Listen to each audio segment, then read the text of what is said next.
감히 하나님 앞에 설 수 없는 죄인이지만 예수님의 십자가의 공로에 힘입어 오늘도 하나님 앞에 담대히 나오신 여러분들을 진심으로 환영하고 축복합니다. 특별히 더 큰 은혜를 주었습니다. 우리 시온 성가대 아름다운 찬양에 여러분 우리에게 감사하고 화답하는 의미로 큰 박수 해주시기 바랍니다. 고맙습니다.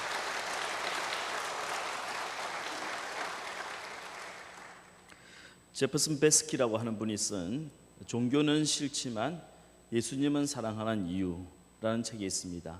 지난 한 주간 동안 저는 그 책을 읽으면서 요즘 젊은 청년들이 왜 교회를 떠나가는지, 또 이렇게 급하게 빠르게 변해가는 세상 문화에 대해서 교회가 얼마나 어정쩡한 태도를 취하고 있는가 하는 것을 다시 한번 깨닫게 되었습니다.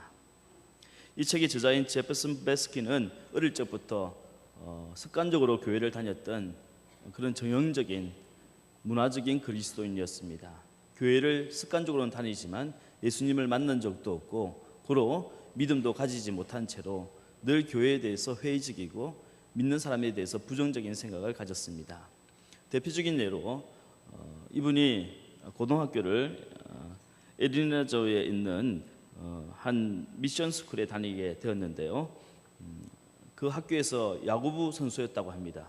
그런데 이 야구부에서는 경기를 하기 전에 꼭 둥그렇게 둘러서서 손을 잡고 기도를 한다는 거예요. 그런데 경기가 끝나면 여지없이 그 아이들이 술집에서 여자친구들과 함께 밤새도록 어울려 술을 마시며 죄를 짓고 논다는 겁니다. 그걸 보면서 뭐하러 기도를 하는지 이해가 되지 않는다는 겁니다. 또 이분이 대학교를 다닐 때는 그 다녔던 교회가 아주 보수적인 교회였는데 그 교회에서 배운 거라고는 술 마시지 마라, 담배 피지 마라, 간음하지 마라, 이런 것들이 다였다고 합니다. 그러나 제퍼슨 베스키는 이미 고등학교 때부터 술을 마셨고 중학교 때부터 담배를 폈고 이미 섹스를 하고 포르노 중독이었다고 합니다. 그러니 그는 그 교회에서 도무지 설 자리가 없었던 거지요. 습관적으로 교회를 다닐 뿐 전혀 감동이 없고 말씀을 들어도 그 말씀이 자기에게 아무런 영향을 주지 못했던 겁니다. 그러던 어느 날 그는 침대에 누워서 생각을 하게 되었습니다. 도대체 언제부터 술 마시지 마라, 담배 피지 마라, 문신을 하지 마라, 이런 게 기독교의 본질이 되었을까? 그는 의문점을 가지고 이 성경을 읽기 시작했습니다. 진짜 예수님에 대해서 알고 싶었던 거죠. 그리고 마침내 그는 이 성경 속에서 예수님을 발견했습니다. 제퍼슨 베스키는 그 책 종교는 싫지만 예수님을 사랑하는 이유라고 하는 책에서 이렇게 썼습니다. 종교는 하라, 하지 마라 라고 말한다. 그러나 예수님은 내가 다 이루었다 라고 말씀하신다. 종교는 우리가 하나님을 찾으라고 말한다. 하지만 예수님은 우리를 찾아오셨다. 종교는 자신이 믿는 것을 위하여 다른 사람을 죽인다. 하지만 예수님은 우리를 위하여 기꺼이 죽어주셨다.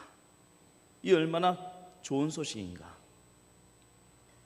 지금 베스키는 독실한 크리스천이 되었습니다. 진짜 예수의 사람이 된 거죠. 그는 이 책에서 당당히 밝히고 있습니다. 예수님은 종교가 아니다. 나는 종교는 싫지만 예수님은 사랑한다. 종교적인 습관 또는 이런 종교적인 분위기, 뭔가 의지하고 싶은 종교가 필요해서 그런 목적으로 여러분이 교회를 다니시고 계신다면 제퍼슨 베스키와 같은 질문을 가지는 것이 당연합니다. 아직 예수님을 인격적으로 만나지 못하고 교회를 다니시고 계신다면 오늘 설교 제목처럼 내 믿음이 이 세상에 대하여 너무나도 무기력하다고 느낄 수밖에 없는 겁니다. 요즘 나토 교인이란 말이 유행하고 있죠. 나토란 말은 No action, talk only. 행동하지 않고 말만 하는 교인들을 지칭하는 말입니다. 말로는 사랑을 이야기하고 믿음을 이야기하지만 믿음의 행동도 없고 사랑의 실천도 없는 현대 교인들을 꼬집는 말입니다. 또 젊은이들 사이에 가나안 교인이란 말이 많이 떠돌고 있습니다. 여러분, 가나안을 거꾸로 읽으면 안 나가잖아요. 예수님은 좋지만 교회도 싫고 교인들도 만나기 싫으니까 안 나가. 이런 교인들이 많다는 겁니다. 그래서 가난한 교인이란 말이 지금 유행하고 있는 겁니다. 왜 이런 말들이 떠도는 것일까요? 나토 교인이란 말이, 가난한 교인이란 말이 유행하게 되었을까요?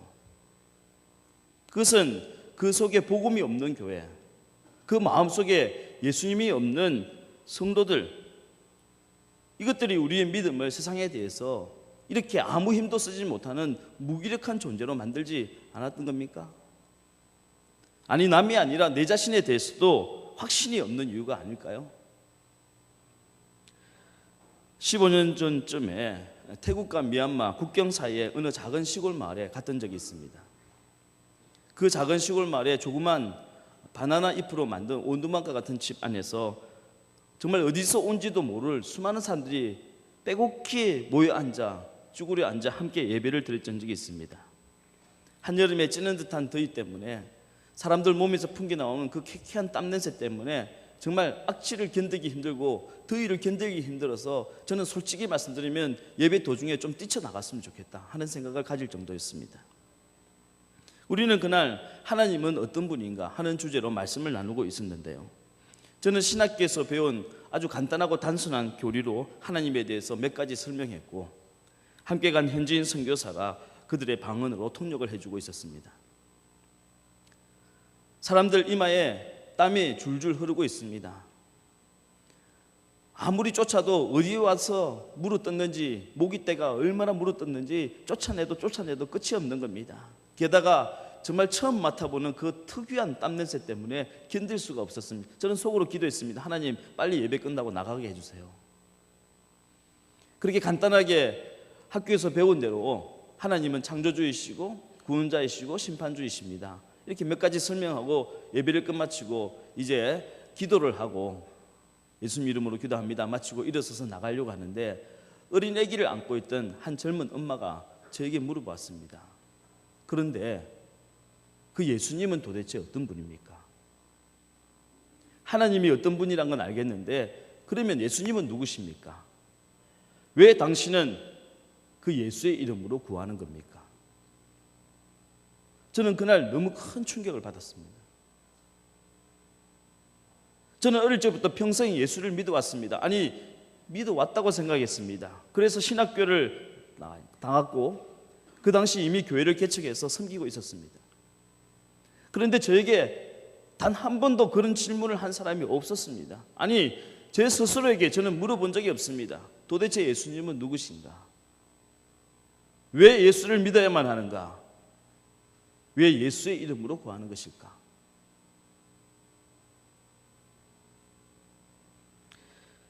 우리는 해마다 10월 달이 되면 제가 늘 똑같은 설교를 하지요. 하나님은 누구신가?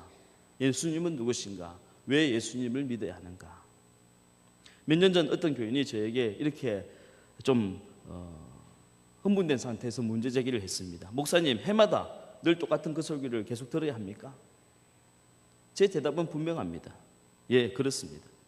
제가 이 교회를 떠나기 전까지는 늘 그 말씀을 들어야 합니다. 아니, 제 목숨이 붙어있는 한 저는 그 말씀을 전할 겁니다.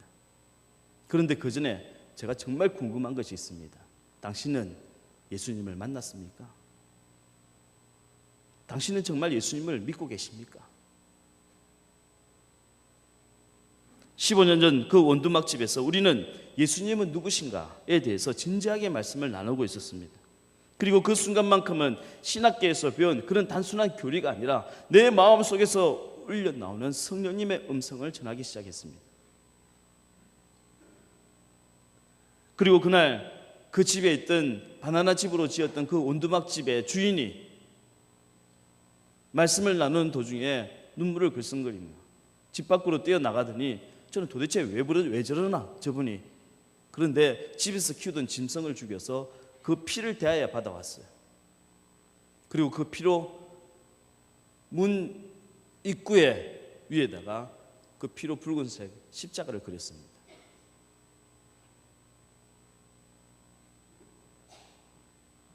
문 현관 문설조 위에 피로 그린 붉은 십자가. 그 집은 그 마을의 최초의 교회가 되었습니다. 그리고 그날 우리 일행들에게 하루라도, 단 하룻밤이라도 자기 집에서 같이 거하며 하룻밤이라도 자고 가라고 간절히 부탁하는 겁니다. 그래서 저희가 내려가지 못하고 그 원두막집에서 하룻밤을 자게 되었어요. 그리고 정말 밤늦은 시간까지 함께 말씀을 나누었던 기억이 있습니다. 교회란 무엇일까요? 여러분들이 생각하는 좋은 교회란 어떤 교회입니까? 더 많은 사람들이 예배를 드리려면 아무래도 더 큰 건물과 더 안락하고 큰 예배당이 필요하겠죠? 요즘 현대교회는 주차장은 정말 필수적입니다. 게다가 유명한 스타 목사가 있으면 교회가 더 빨리 부흥하겠죠? 그래서 위생을 통해, 화면을 통해 예배를 드린 한이 있더라도 그렇게 유명 목사의 설교를 들으려 하는 겁니다. 아마 뛰어난 기량의 성가대나 이런 훈련된 오케스트라 연주가 있으면 훨씬 좋은 예배라고 생각할 겁니다. 그리고 그 사람들을 붙잡아 두기 위해서는 연령별로, 상황별로 더 맞는 더 좋은 프로그램을 계속해서 개발해서 그들을 붙잡아야 할 겁니다. 그리고 가끔 교인들에게 선물 공세까지 한다면 아주 금상첨화하겠죠. 하지만 이런 교회는 굳이 하나님의 능력을 구하지 않아도 될 겁니다. 15년 전 그 초라한 집에서 땀을 흘리며 사람들이 말씀을 듣기 위하여 그토록 애타게 애쓰지 않아도 될 겁니다. 오늘날 교회가 복음의 능력을 상실하고 믿는 성도들이 세상에 대해서 이처럼 무기력하게 된 이유는 건물이 없어서도 아니고 무슨 좋은 프로그램이 없어서도 아니, 우리 안에 예수님이 없기 때문입니다. 더 이상 이 교회의 제단 위에 예수 그리스도의 십자가의 피가 흐르지 않기 때문입니다. 예수님만이 생명이시고 능력이십니다. 오늘 본문인 요한복음 15장 5절과 6절 말씀을 저와 여러분 한번 같이 다시 읽어보도록 하겠습니다. 요한복음 15장 5절로 6절 말씀입니다. 시작. 나는 포도나무요 너희는 가지라.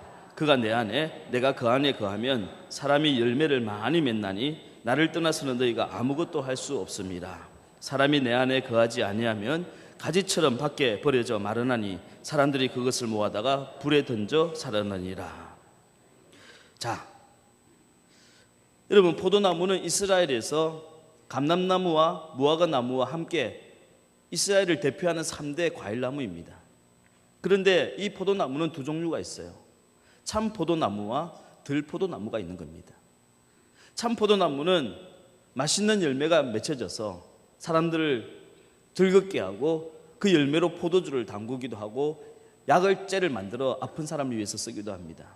하지만 들포도나무는 열매를 먹을 수가 없어요. 그래서 그 가지를 꺾어다가 땔감으로만 사용했습니다. 예수님은 15장 1절에 예수님 자신을 바로 참 포도나무라 부르셨습니다.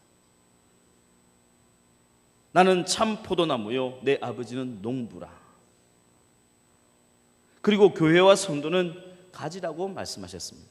5절 말씀에 나는 포도나무요 너희는 가지라. 참 포도나무인 예수님께 접붙여진 교회와 성도는 열매를 많이 맺을 뿐만 아니라 그 포도주로 수많은 사람들의 심령을 성령으로 듬뿍 취하게 하고 영적으로 병든 자를 치유하는 역할을 한다는 겁니다. 하지만 교회와 성도 중에도 바로 이런 참 포도나무가 아니라 들포도나무에 접붙인 가지가 있다는 겁니다. 예수가 아니라 다른 목적을 가진 교회가 있습니다. 세상 사람들이 바라는 똑같은 행복과 똑같은 축복을 바라는 교회가 있단 말입니다. 심지어는 대통령을 만드는 게 꿈이고 특정한 정당을 지지하는 것이 목적인 교회가 존재합니다. 복음이 아닌 다른 무기를 가진 교회들도 있습니다. 대중적인 스타가 된 목사가 무기이고 미디어가 무기이고 레포츠가 무기인 교회들도 있어요. 십자가가 아닌 다른 성공을 자랑하고 다른 자랑을 하는 교회가 있습니다. 대형 건물을 자랑하고 경치 좋은 기도원을 자랑하고 심지어는 그 교회에 출석하는 유명한 연예인을 자랑하는 교회도 분명히 존재합니다. 6절 말씀을 보십시오. 그렇게 참 포도나무가 아니라 들포도나무에 접붙인 가지는 길에 버려져서 사람들의 발에 밟히고 결국에는 땔감으로 불에 던져준다고 주님 말씀하셨습니다.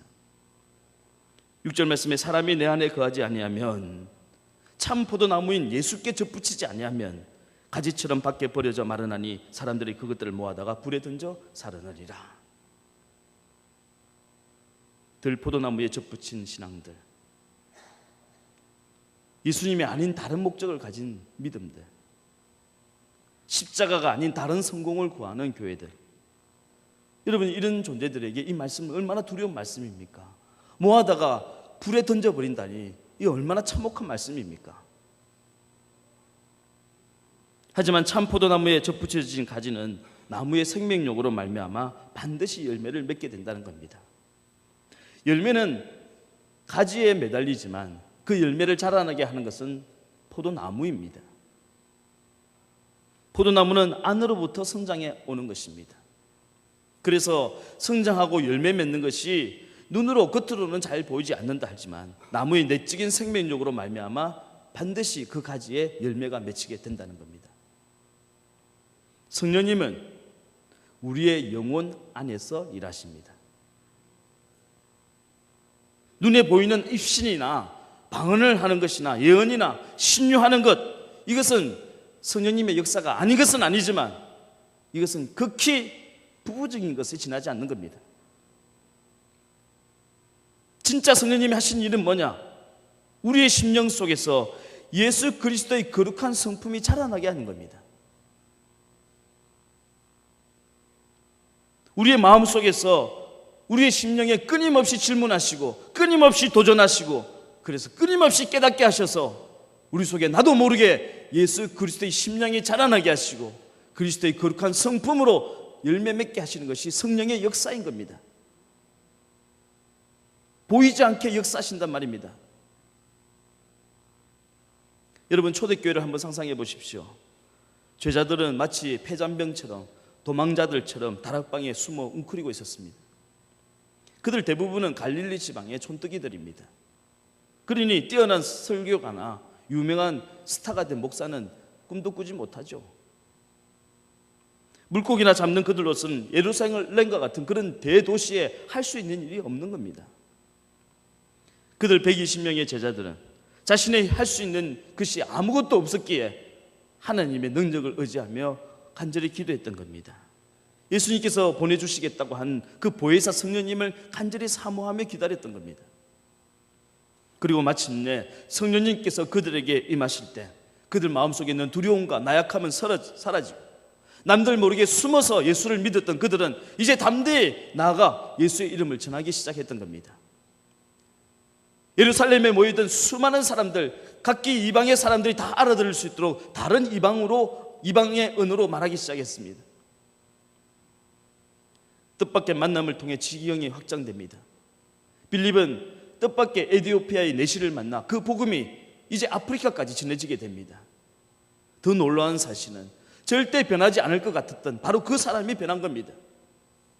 복음을 핍박하며 예수 믿는 사람을 잡아가뒀던 그 핍박자 사울이 복음을 위하여 이제는 자기 목숨을 던질 수 있는 사도 바울로 변화된 겁니다.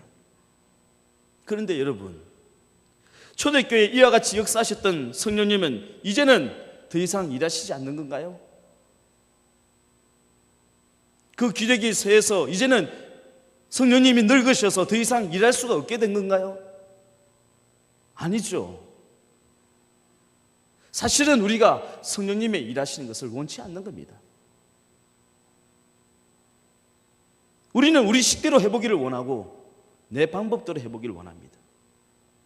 우리 식대로 해보자는 그 교만이, 내 방법대로 하려고 하는 그 죄가 성령님과 우리 사이를 가로막았고 오늘날 교회를 바벨탑으로 만들고 있는 겁니다. 지난 사순절 특별 새벽기도를 통해 하나님은 우리 교회와 성도들에게 믿음을 주시겠다고 분명히 약속해 주었습니다. 그리고 그 약속대로 매일 진행되는 새벽기도를 통해서 우리에게 믿음을 주셨습니다.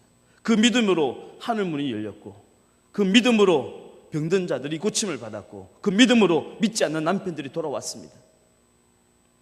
하지만 원수 마귀는 그 믿음을 넘어뜨리기 위하여 거친 풍랑과 파도를 일으켰습니다. 온 나라에 슬픔의 해일이 불어닥치게 하고 온 국민들 마음속에 불신과 미움의 파도가 걷잡을 수 없을 정도로 밀려오게 되었습니다. 하지만 성경은 분명히 말씀하고 있습니다. 그럴 때일수록 너희는 믿음의 주요 또 온전케 하신 이인 예수를 바라보라. 믿음의 주요, 이 주란 말은 시작인과 동시에 끝이란 뜻입니다. 믿음의 출발점이고 믿음의 종착점인 예수라는 것입니다. 성경의 첫 글자 창세기 I로부터 마지막 요한계시록의 피어리드 마침표까지 예수님이 친히 적으셨다는 겁니다. 예수님이 알파요 오메가이고 예수님이 시작이고 끝이며 예수님이 우리가 믿는 이유이고 마지막 믿음의 목적이며 예수님 때문에 믿게 되고 예수님을 인하여 죽기도 하는 예수님만이 우리의 믿음의 주요, 우리의 생명이고 능력이란 말씀입니다. 이런 예수를 너희가 바라보라는 겁니다. 인생의 풍랑이 다가올 때마다, 내 믿음이 흔들릴 때마다 너희는 더욱더 힘을 내어 예수를 바라보라는 겁니다. 지금이 바로 예수를 바라볼 때입니다. 여러분, 예수님 외에 혹시 다른 목적을 구했습니까? 이제부터 오직 예수님만을 구하길 바랍니다. 예수님 외에 다른 것을 자랑했습니까? 이제는 정말 예수님만을 자랑하시길 바랍니다. 예수님 외에 다른 사람을 의지했습니까? 이제는 정말 예수님만을 의지해 보시길 바랍니다. C.T. 스터트라는 분이 이런 말을 했습니다. 수백 번 인간을 의지하고 실망하며 사느니 단 한 번이라도 하나님을 믿고 지금 당장 죽는 편이 낫다. 여러분, 지나치게 극단적이라는 생각이 드십니까? 아니요. 매번 똑같은 실수를 반복하며 매번 똑같은 낭비를 계속하는 것보다 훨씬 지혜로운 말입니다. 이제는 정말 내 힘으로는 안 되겠다, 그런 생각이 드십니까? 내 믿음이 연약하고 내 믿음이 너무 무기력하다고 느껴지십니까? 지금이 바로 여러분에게 가장 축복의 시간입니다. 지금이 바로 믿음의 주요 온전케 하신 예수만을 바라볼 때입니다.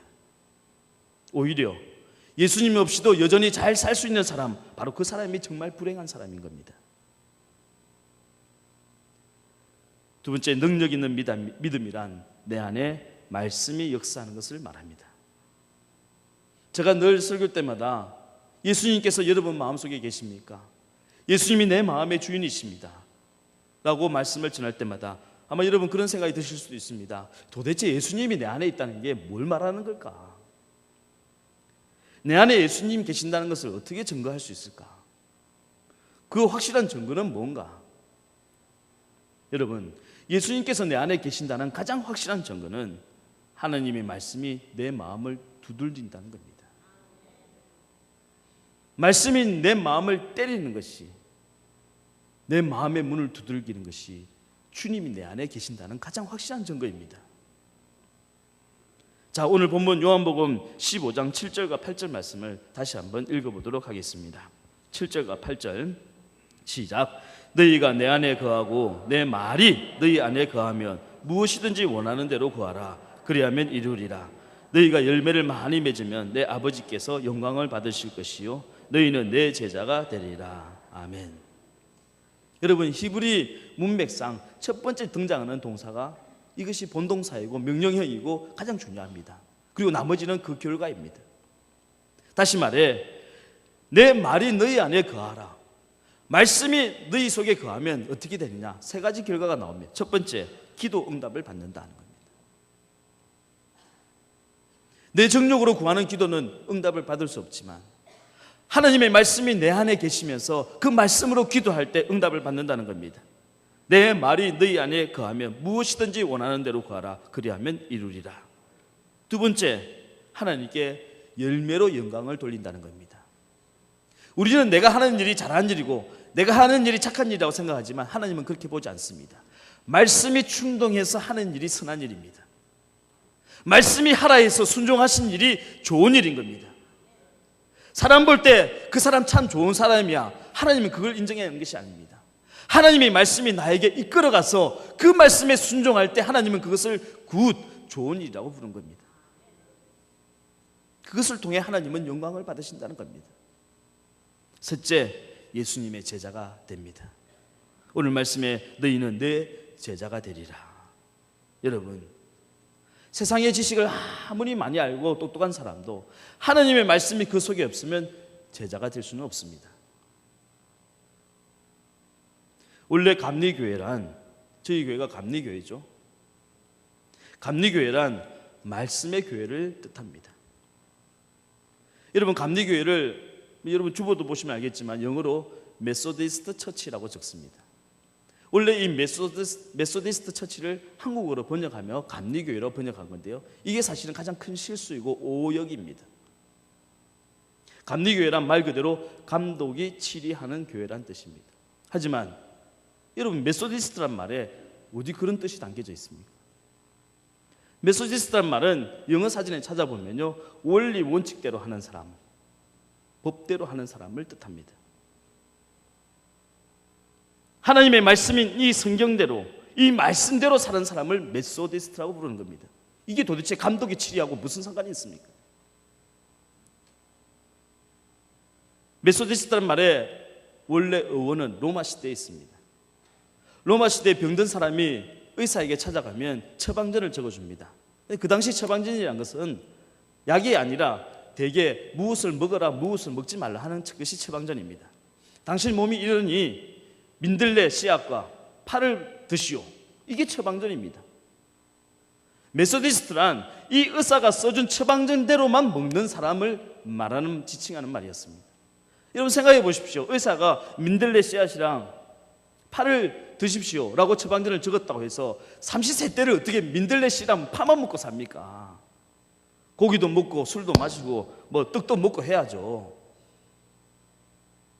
그런데 어리숙하게 의사가 써준 처방전대로 파만 먹고 민들레 씨만 먹고 사는 사람이 있었다는 거예요. 그래서 사람들이 그 사람들을 조롱하는 의미로 불렀던 말이 메소디스트의 어원입니다. 인생의 영혼의 병에 걸린 우리들에게 하나님의 처방전인 이 성경 말씀, 어리석하게도 이 말씀대로만 한번 살아보겠다고 했던 사람들이 메소디스트의 출발이란 말입니다. 요한 웨슬리 목사님이 언제 감독의 치리를, 감리사의 치리를 말한 적이 있습니까? 오히려 교회의 베이직, 교회의 근본은 이 말씀을 함께 나누는 소그룹인 속해 있다고 말했습니다. 저는 우리 교회가 진정한 감리교회가 되기를 바랍니다. 여러분 가운데 진정으로 말씀의 사람이 나와서 몇몇 사람들과 함께 말씀을 나누며 서로를 위해서 중보할 수 있는 진정한 감리교회가 되기를 주의 이름으로 간절히 축복합니다. 길을 잃어버렸으면 다시 출발점에서 시작하는 것이 가장 옳습니다. 여기저기 해주고 다니다 보면 또 길을 잃어버릴 게 뻔하기 때문입니다. 믿음의 본질은 성경이요 하나님의 말씀입니다. 오늘 한국교회는 다시 복음으로 돌아와야 합니다. 믿음의 능력을 잃어버린 사람들은 다시 하나님의 말씀으로 다시 돌아와야 합니다. 세상 사람이 뭐라 하든 간에 우리는 메소디스트답게 이 말씀으로 한번 살아보겠다고 다짐하는 겁니다. 설교를 준비하면서 문득 15년 전에 미얀마 국경의 한 작은 마을에서 하나님의 말씀을 나누었던 그날을 성령님은 저에게 문득 떠오르게 했습니다. 찌는 듯한 더위와 쉼없이 떨어지는 그 굵은 땀방울과 그리고 말씀을 사모했던 그 사람들을 기억나게 했습니다. 저는 제 자신에게 물어봤습니다. 우리는 정말 말씀만으로 충분할까? 더운 여름날 에어컨을 다 꺼버려드린다면 우리 교인들은 뭐라고 할까? 편안한 의자를 다 치워버리고 이 바닥에 쭈그려 앉아서 성경을 펴놓고 같이 성경을 공부하자고 하면 과연 몇 분이나 남아 계실까? 스크린을 다 없애버리면 어떨까? 이렇게 아름다운 성가대 찬양과 오케스트라 하루아침에 다 없애버리면 어떻게 될까? 주차장을 막아버리면 어떤 일이 벌어질까? 예배가 끝난 다음에 오늘부터는 식사가 없습니다 라고 말한다면 여러분은 뭐라고 할까? 아마 여러분들 중에 그런 분들 많을 겁니다. 목사님, 설교는 안 해도 밥은 줘야죠.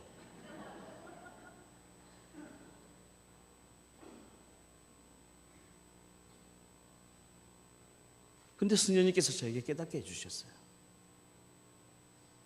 교회의 위기, 성도들의 믿음의 위기, 여러분, 이건 시작에 불과합니다.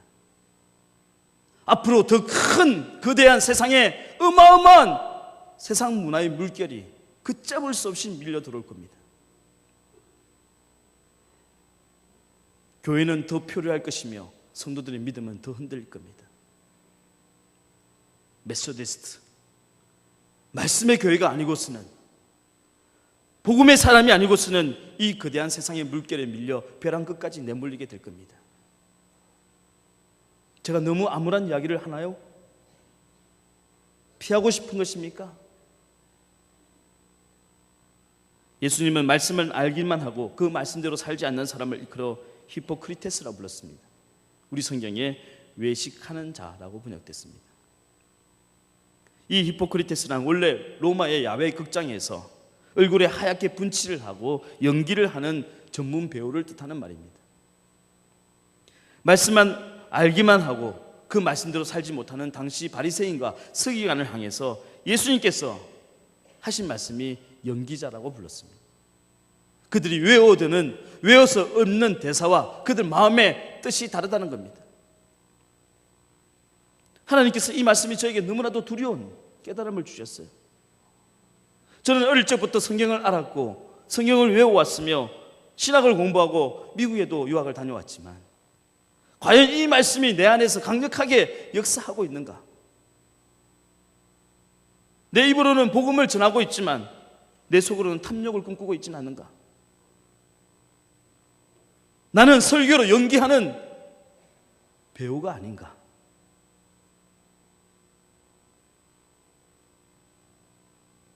내가 외워서 읊어대는 이것이 목사라고 하는 전문 배우는 아닌가? 성령은 제 마음속에 말씀으로 깨닫게 해주셨습니다. 하나님이 내 마음에 들어올 때 칼로 찢은 것처럼 아팠다는가? 말씀이 내 양심을 찌를 때 내 속에서 정말 피가 철철 흘러넘칠 정도로 내가 고통을 느껴본 적이 있는가? 말씀이 내 심령을 찔러 꼭 쪼갤 때 너무나도 아파서 방을 뒹굴며 고통스러워 해본 적은 있는가? 그리하여 그 말씀에 내가 무릎을 꿇고 순종했는가? 전혀 아프지도 않는 말씀,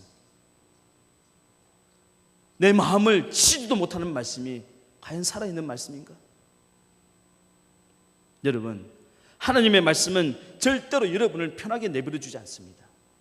여러분을 안락하게 하고 편하게 하는 것은 말씀이 아닙니다. 끊임없이 여러분의 마음을 두들길 것이며 여러분을 괴롭힐 겁니다. 이것이 말씀입니다. 하나님의 말씀은 여러분이 은밀하게 죄를 짓도록 그대로 내버려 두지 않습니다. 말씀은 고통이 될 겁니다. 견딜 수 없을 정도로 아픔을 느끼게 하실 겁니다. 말씀은 여러분들이 많은 군중들 속에 숨어 있도록 절대 내버려 두지 않습니다. 말씀은 여러분을 분명히 찔러서 제자로 이끌어내실 겁니다. 말씀은 여러분들이 세상에 그렇게 지고 사는 꼴을 보지 못합니다. 아무리 두렵고 무기력한 사람이라 할지라도 말씀은 그 사람으로 하여금 세상을 향해 돌을 들게 합니다. 싸우게 하고 결국은 이기게 하는 겁니다. 이것이 하나님의 말씀입니다. 믿음의 최고봉은 결국 말씀에 대한 순종입니다. 여러분이 믿는 그 꿈과 비전보다 훨씬 더 큰 믿음이 하나님의 말씀에 순종하는 것입니다. 요즘 데이비드 플랫이라는 목사님이 쓴 레디컬이라고 하는 책이 장안의 화제라 할 정도로 많은 목사님들과 성도들이 읽고 있습니다. 제가 지난주에 그 책을 쭉 읽어보면서 참 마음에 와닿는 예화가 하나 있었습니다. 소개합니다. 미국 정부가 윌리엄 프랜시스 깁스라고 하는 해운업자에게 약 969억 원 정도, 한 1000억 원에 가까운 돈으로 아주 좋은 해군 전함을 짓도록 요청했습니다. 1952년 마침내 완성된 SS 유나이티드 스테이츠라고 하는 이 해군 전함은 얼마나 뛰어난 전함이냐. 해군 15,000명을 한꺼번에 태울 수 있고 55노트의 속력으로 전 세계를 다닐 수 있으며 연료가 떨어져도 1만 킬로 이상을 항해할 수 있는 아주 우수한 전함이었습니다. 그러나 한 가지 문제가 있었습니다. 쓸 일이 없었다는 겁니다. 이 군함은 다만 몇 명이나도 해군을 태워본 적이 한 번도 없습니다. 1962년 쿠바에 미사일 위기가 있을 때 한 번 대기 발령을 받은 적은 있지만 그때도 나가지는 못했습니다. 단 한 번도 해군의 부르심을 받지 못했습니다.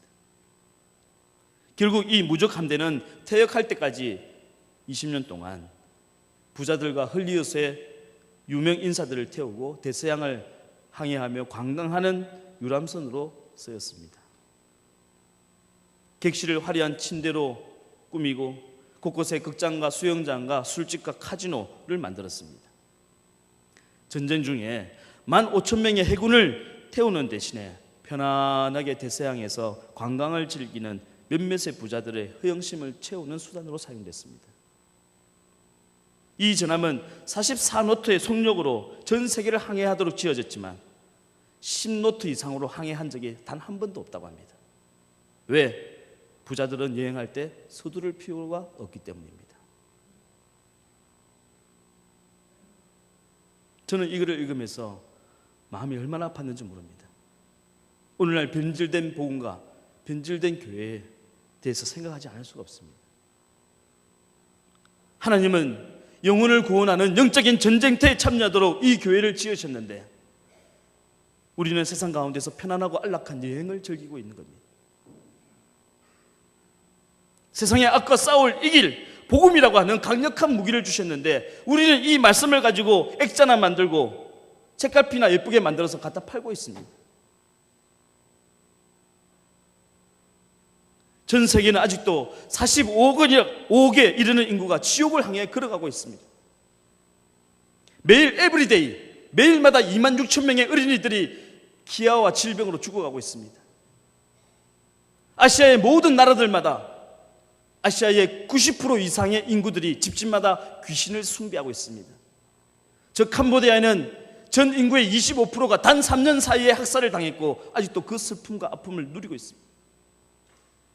저 중국 땅에는 작년 한 해만 전국에 200개 대형 사찰들이 지어졌고 반대로 한국의 선교사 300명이 강제로 추방당했습니다. 지금 우리 대한민국에는 20대 청년 중에 97%가 이제는 예수님 믿지 않습니다. 그런데 우리는 가판의 수영장에 편안한 의자에 앉아 음료수가 차니 덥니 목사 전도사님 얼음을 더 가져와라 마라 이러고 앉아 있는 겁니다. 독일의 신학자 칼 바르트의 말 중에 아직도 제 심장을 뛰게 하는 말이 있습니다. 복음은 자유주의자들의 놀이터에 떨어진 폭탄이다. 저는 이제 하나님의 말씀이 여러분의 무기가 되기를 바랍니다. 오랫동안 미움의 장벽에 둘러싸여져 있는 여러분의 가정에 그 장벽을 무너뜨릴 폭탄이 되길 바랍니다. 저 아시아와 아프리카의 어린이들을 죽이고 있는 귀신의 역사를 깨뜨릴 강력한 폭탄이 되기를 바랍니다. 저 캄보디아와 중국에 떨어진 폭탄이 되기를 바라고 저 북한의 독재의 장벽을 넘어뜨릴 수 있는 강력한 무기가 되기를 바랍니다. 우리 교회는 300개의 강력한 폭탄을 이방 세계에 떨어뜨릴 계획을 갖고 있습니다. 그러나 말씀으로 장전되지 못한 폭탄은 마치 화약이 없는 빈 껍데기 탄환과 같습니다. 화약도 없는 폭탄을 떨어뜨려봤자 무슨 일이 일어나겠습니까? 그래서 앞으로 저는 이제 5호, 6호, 7호부터 평신도 선교사님들이 나가면 반드시 한 달 이상 복음학교를 수료해야 내보낼 겁니다. 사명감만으로는 안 되는 겁니다. 화약 없는 폭탄이 무슨 소용이 있겠습니까? 우리에겐 정말 이제 말씀이 필요합니다. 어제 저녁에 우리 청년들이 밤에 이 앞에 그 롯데백화점 라페스타 앞에 전도하러 나갔습니다. 뭐 매주마다 나가고 있죠. 그런데 마침 그 시간에 비가 억수같이 내리는 거예요. 제가 좀 걱정이 됐습니다. 비가 오는데 이 밤에 나가서 어딜 전도할까? 그래서 들어오면 물어보려고 기다리는데 안 들어오는 겁니다. 속으로 비가 와서 그냥 집으로 다 돌아갔는가 보다. 근데 좀 늦게 애들 소리가 막 자식그 소리가 나서 우리 박 목사님에게 전화를 걸어 물어봤습니다. 목사님 어떻게 된 겁니까? 비가 오는데 전도는 하셨습니까? 목사님 그러시는 거예요. 예, 목사님 아무 문제 없죠. 비가 오면 우산을 쓰고 전도하고 더 많이 오면 육교 밑에 서서라도 찬양을 하고 전도합니다. 제가 그 말을 듣는 순간 제 심장이 뛰었습니다. 그리고 혼자 중얼거렸죠. 이 느낌이야. 그래, 바로 이거야. 이제 우리 교회에서 화양 냄새가 나기 시작하는군. 할렐루야. 여러분이 정말 믿음의 복음의 야성을 가진 사람이라면 향긋한 꽃 냄새가 아니라 코를 찌르는 화양 냄새의 심장이 뛰어야 합니다. 이것이 복음의 사람인 겁니다. 오늘 하나님께서는 안일하게 잠들어 있는 우리의 심령과 편안함을 추구하는 교회에 말씀의 폭탄을 던지시길 원하십니다. 이것이 능력이 되어서 여러분 심령을 깨우시고 여러분 가정에 무너져야 할 여리고 성벽을 무너뜨리시고 사탄의 권세와 죽음의 권세 아래 묶여있는 전 세계 45개 인구들에게 300개의 폭탄, 아니 3000개의 폭탄을 떨어뜨릴 수 있는 우리 일산신강교회 되기를 주의 이름으로 간절히 축복합니다. 우리 이 시간 한번 간절히 기도하겠습니다. 주님, 오직 예수님만을 바라보게 하시고 예수님만을 자랑하게 하여 주옵소서. 내 안에 성령님으로 충만하게 하시고 담대한 믿음을 허락하여 주옵소서. 복음의 말씀으로 무장시켜 주시고 세상을 이길 힘을 허락하여 주옵소서. 우리 이런 기도 제목으로 현 2, 3분만 간절히 기도하겠습니다. 주여